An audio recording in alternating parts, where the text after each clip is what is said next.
बड़ी खबर सामने आ रही है। बाबा श्याम का फागुनी लक्खी मेला खाटू मेले का आज दूसरा दिन है। देश भर से खाटू जो श्रद्धालु हैं वो पहुंच रहे हैं। मंदिर कमेटी और प्रशासन ने माकूल बंदोबस्त किए हैं। 11 मार्च तक फागुनी लक्खी मेला चलेगा। 7 मार्च के बाद सबसे ज्यादा श्रद्धालु आएंगे। नवमी, दशमी और एकादशी को सबसे ज्यादा श्रद्धालु आने वाले हैं। तो ये बड़ी जानकारी आपको सीकर से दे रहे हैं। देश भर से खाटू जो है श्रद्धालु पहुंच रहे हैं। लंबी लंबी कतारें भी अब देखने को मिल रही है। 11 मार्च तक आपको बता दें कि फागुनी लक्खी मेला चलने वाला है और उससे पहले जो श्रद्धालुओं की संख्या है वो लगातार बढ़ती जा रही है। 7 मार्च के बाद सबसे ज्यादा श्रद्धालु पहुंचेंगे। नवमी, दशमी और एकादशी को भी सबसे ज्यादा श्रद्धालु पहुंचेंगे। और खबर बाड़मेर से है, जहां NH 68 हाईवे पर श्रद्धालुओं से भरी तेज रफ्तार कार निर्माणाधीन ब्रिज के पास रखे एक ब्लॉक से टकरा गई। हादसे में कार में सवार लोगों को मामूली चोटें आई हैं। आसपास के लोगों द्वारा घायलों को इलाज के लिए जिला अस्पताल पहुंचाया गया है, जहां घायल श्रद्धालुओं का इलाज मेडिकल कॉलेज अस्पताल में चल रहा है। जानकारी मिलने के बाद ग्रामीण थाना पुलिस मौके पर पहुंची। जानकारी के अनुसार रामदेवरा से श्रद्धालु दर्शन करके गुजरात की तरफ लौट रहे थे और इसी दौरान मेडिकल कॉलेज के पास NH 68 पर तेज रफ्तार से आ रही कार हाईवे पर रखे ब्लॉक से टकराई, जिससे कार में सवार लोगों को हल्की सी चोटें आई हैं, जिनको जिला अस्पताल पहुंचाया गया है, जहां उनका उपचार चल रहा है।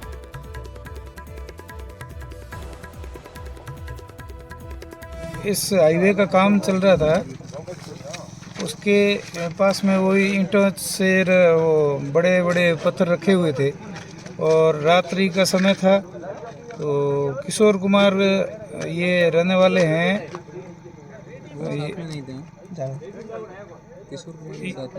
ये बड़ोदरा के रहने वाले थे। उनकी गाड़ी लेके दिलीप कुमार और दिलीप कुमार की मिसेज पिंकी कुमारी और किरण कुमारी, ये लोग तीनों ही जैसलमेर से वापस अपने घर राम सिंह जा रहे थे। गीतांजलि यूनिवर्सिटी उदयपुर में आयोजित गीतांजलि लिखा प्लेस 2025 का भव्य और शानदार आयोजन किया गया। सांस्कृतिक महोत्सव में medical, paramedical, pharmacy, dental, physiotherapy और नर्सिंग कॉलेज के विद्यार्थियों ने पूरे जोश और उत्साह के साथ भाग लिया है। इस दौरान विभिन्न रंगारंग सांस्कृतिक और खेलकूद गतिविधियों का आयोजन किया गया है। फेस्ट के मुख्य आकर्षण के रूप में अभिनेता अनुपम खेर ने शिरकत की, जिनका गीतांजलि ग्रुप के चेयरमैन JP अग्रवाल समेत यूनिवर्सिटी मैनेजमेंट के लोगों ने स्वागत और सम्मान किया। अनुपम खेर ने विद्यार्थियों में भरी नई ऊर्जा, वहीं JP अग्रवाल ने जीवन में सफलता और असफलता के अनुभव भी साझा किए।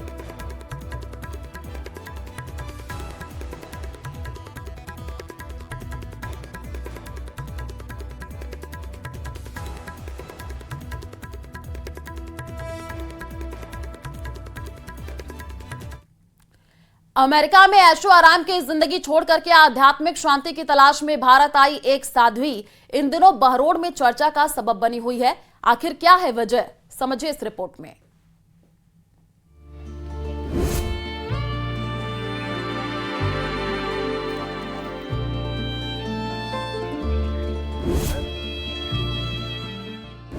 नहीं भाया पश्चिम का ऐशो आराम। अमेरिकी युवती ने भारत को बनाया मकाम। दुनिया भर में सनातन की हो रही जय जयकार। भारत है विश्व की आध्यात्मिक चेतना का आधार। शांत, स्निग्ध, ज्योत्सना उज्ज्वल, अपलक, अनंत, नीरव, भूतल। सचमुच भागदौड़ से भरी दुनिया में प्रकृति ही शांति की संजीवनी उड़ेलती है। इंसान को आगे बढ़ने, मुश्किलों को चीरकर मंजिल तक पहुंचने के लिए प्रेरित करती है। इसी शांत वातावरण में आध्यात्मिक ऊर्जा का संचार होता है। तभी संत महात्मा एकांत की शरण लेते हैं। यहाँ तपश्चर्या से अपना जीवन संवारते हैं। तस्वीरें बहरोड उपखंड क्षेत्र के जाखराना गांव के जंगलों की है, जहाँ ऐशो आराम की जिंदगी छोड़कर एक साध्वी साधना में लीन है। सूत्रों के अनुसार साध्वी का नाम सुखा है और वो मूल रूप से अमेरिका की रहने वाली है। साध्वी सुखा कर्नाटक से जाखराना पहुंची है। आर्ष गुरुकुल खानपुर के आचार्य प्रद्युमन महाराज की शिष्या हैं। आचार्य प्रद्युमन महाराज योग गुरु बाबा रामदेव के भी गुरु रह चुके हैं। साध्वी सुखा पिछले 1 सप्ताह से एक पुराने तिबारा में अन्न जल त्याग कर कठोर तपस्या कर रही है। स्थानीय ग्रामीणों का कहना है कि साध्वी केवल सूर्य किरणों और वायु के माध्यम से ऊर्जा ग्रहण कर रही हैं।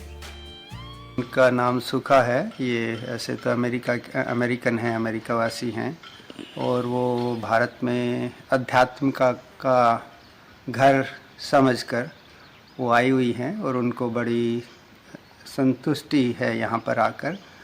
वो अपनी साधना, मौन साधना, एकांतवाद और अपने प्राणिक एनर्जी से ही अपना पूरा शरीर चलाती हैं।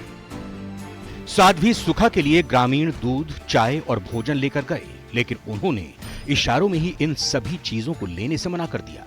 प्रद्युमन महाराज के शिष्य और अमेरिकी निवासी शेखर अग्रवाल साध्वी से मिलने जंगल पहुंचे।